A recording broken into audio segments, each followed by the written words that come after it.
என் அன்பார்ந்தவர்களே, படிக்கிற ஹேபிட்டு எதுக்காக முக்கியம் என்று போன எபிசோடில் நான் போட்டேன். உங்களுக்கெல்லாம் இந்த செய்யுள் ஞாபகம் இருக்கலாம். நான் டிஸ்பிளே பண்ணுறேன் பாருங்கள். வெள்ளத்தால் அழியாது, வேந்தழலால் வேகாது, வேந்தராலும் கொள்ளத்தான் முடியாது, கொடுத்தாலும் நிறைவின்றி குறைவுறாது, கள்ளர்க்கோர் பயமில்லை, காவலுக்கோ மிக எளிது, கல்வி என்னும் உள்ளத்தே பொருள் இருக்க புறம்பாக பொருள் தேடி உழல்கின்றாரே. எவ்வளோ நல்ல ஒரு செய்யுள் பாருங்கள். வெள்ளத்தால் அழியாது.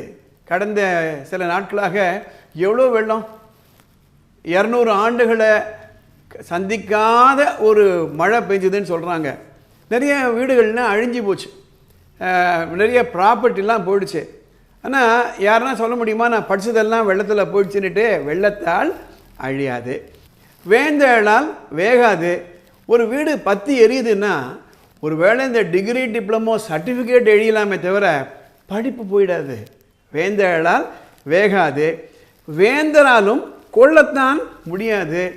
ஒரு ராஜா மனசு வச்சா, ஒரு அரசாங்கம் மனசு வச்சா உங்கள் வீடு அரசு உடைமை பண்ணிடலாம். ஆனால் உங்களுடைய படிப்பு அரசு உடைமை பண்ண முடியாது. கொடுத்தாலும் நிறைவின்றி குறைவுறாது. படிப்பு சொல்லிக் கொடுக்க சொல்லிக் கொடுக்க சொல்லிக் கொடுக்க நம்ம படிப்பும் அதிகமாகும். நம்மக்கிட்ட பாடம் கற்றுக்கிறாங்களே அவங்களுடைய படிப்பும் அதிகமாகும். அதனால் கொடுக்க கொடுக்க வளருவது இது என்றால் கல்வி. கள்ளர்க்கோர் பயமில்லை, கள்ளர்க்கோர் பயமில்லை. திருடன் வந்து நம்ம படிப்பு எடுத்துகிட்டு போயிட முடியாது. நகை நட்டு எடுத்துகிட்டு போயிடலாம், வீட்டை எடுத்துகிட்டு போயிடலாம், கார் எடுத்துகிட்டு போயிடலாம். படிப்பு எடுத்துகிட்டு போக முடியுமா? முடியாது. காவலுக்கோ மிக எளிது. அதை நம்ம பூட்டி வைக்கணும். படிப்பு இங்கே தான் இருக்குது, மனசில் தான் இருக்குது, உள்ளத்தில் தான் இருக்குது.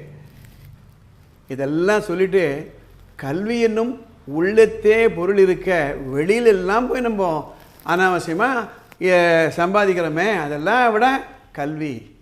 எனவே படிக்கிற பழக்கத்தை கொண்டு வந்தீங்கன்னா அந்த கல்வி என்றும் செல்வம் உங்களுக்கு நிரந்தரமாக உங்கள் குழந்தைகள்கிட்ட இருக்கும்.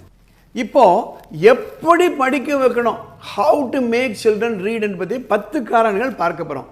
என்ன செய்யணும் நீங்கள் அப்படின்னா, point number 1, make reading a habit. நம்ம சின்ன குழந்தைகளில் பல் துலக்க சொல்லிக் கொடுக்குறோம். அது ஒரு பழக்கமாக கொண்டு வரோமா இல்லையா?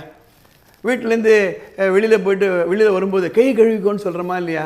இப்போ அண்மை காலங்களில் முகக்கவசம் அதை பழக்கமாக கொண்டுட்டோமா இல்லையா? தினம் ஹோம்ஒர்க் பண்ண சொல்கிறோமா இல்லையா? அதே போன்று எக்ஸ்ட்ரா புக் படிக்கக்கூடியதை பழக்கமாக கொண்டு வரணும். Point number 2, read in front of your child. அப்பா அம்மா படிக்கிறதை பார்த்தா குழந்தை படிக்க ஆரம்பிச்சிருவான். Because reading is a learned behaviour. எனக்கு தெரிஞ்ச ஒருத்தர் இந்த அட்வைஸ் எனக்கு கொடுத்தாரு. இப்போது ஒரு குழந்தை வளருது வீட்டில், அப்பா ஒரு புத்தகம் படிச்சுட்டு இருக்காரு. அந்த குழந்தை வருது, கொஞ்சம் இரு அந்த புத்தகத்தை படிக்கிறேன் நான் அப்புறம் சொல்கிறேன் அப்படின்னு கொஞ்சம் அன்பாக சொல்லலாம். உடனே அந்த குழந்தை என்ன பண்ணோம், அம்மா கிட்டே போகும். அம்மா கிட்டே போகும், அம்மா ஒரு புத்தகத்தை படிச்சுட்டு இருப்பாங்க. அந்த புத்தகத்தை படிக்கும்பொழுது அந்த குழந்தை டிஸ்டர்ப் பண்ணுதுன்னு வச்சுக்கோங்களேன். கொஞ்சம் இரு புத்தகத்தை பிடிச்சிட்டு வந்துடுறேன், இந்த பக்கத்தை முடிச்சுட்டு வந்துடுறேன் சொல்கிறாங்க பாருங்கள். அப்போ என்ன செய்யும் இந்த குழந்தை, அப்பா படிக்கிறத பார்க்கும், அம்மா படிக்கிறத பார்க்கும், நாளடைவில் அதுவே புத்தக படிக்கிறத ஆரம்பிச்சிடும். இது point number 2. Point number 3, always carry எ புக். வெளியிலலாம் போகும்பொழுது நம்ம ஒரு டவல் எடுத்துக்கிறோம், அப்புறம் இப்போல்லாம் முகக்கவசம் எடுத்துக்கிறோம், ஹேண்ட் சானிடைசர் எடுத்துக்கிறோம் இல்லையா? அதே போன்று எங்கே போனாலும் கையில் ஒரு புத்தகத்தை எடுத்துக்கொள்ளக்கூடிய ஒரு ஹேபிட் எனக்கு கொண்டு வருங்க. நீங்கள் செய்யும் பொழுது உங்கள் குழந்தையும் அந்த புத்தகத்தை கையில் எடுத்துகிட்டு உங்களோட வருவது தயாராகிடுவாங்க. முன்னெல்லாம் எங்கள் குடும்பத்தில் இருக்கவங்கள்லாம் நிறைய புத்தகம் படிப்பாங்க. எனக்கு பொறாமையாக இருக்கும். டெல்லிக்கு போகும்பொழுது ஸ்டேஷனில் போனவுடனே முதல்ல புத்தகம் வாங்கி வச்சுப்பாங்க. அடுத்த 2 நாள் நான் ட்ரெயினில் இருக்க போகிறேன், படிக்க போகிறேன். இந்த பழக்கத்தை கொண்டாங்க. 4வது, கிரியேட் எ ரீடிங் ஸ்பேஸ். படிக்கிற இடத்துல ஒரு நல்ல லைட்டு, ரைட், ஒரு டேபிளு, ஒரு சேரு, ஒரு வசதியான ஒரு இடம். ரொம்ப பணக்காரனாக இருக்கணும்னு அவசியம் கிடையாது, ரொம்ப வசதியான இடம் இருக்கணும். ஒரு சின்ன கார்னர், ரீடிங் கார்னர் அப்படின்னு நீங்கள் போடலாம். இது point number 4. Point number 5, take trips to the library. குழந்தைகளை லைப்ரரி அழைச்சிட்டு போகிற பழக்கத்தை கொண்டு வாங்க. நம்ம வழிபாடு தலங்கத்துக்கு அழைச்சிட்டு போகிறோம், அப்புறம் ஹேர் கட் பண்ணுறதுக்கு அழைச்சிட்டு போகிறோம், இல்லை கேர்ள்ஸ் இருந்தால் பியூட்டி பார்லருக்கு அழைச்சிட்டு போகிறோம்.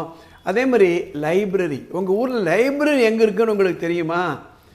ஒரு 15 நாளைக்கு ஒரு முறையாவது, முடிஞ்சால் வாரத்துக்கு ஒரு முறையாவது லைப்ரரிக்கு போக கற்றுக்கங்க. 6, உங்கள் குழந்தைகள் என்ன படிக்கணுமோ அதை அலோவ் பண்ணுங்கள். Let your child pick what to read.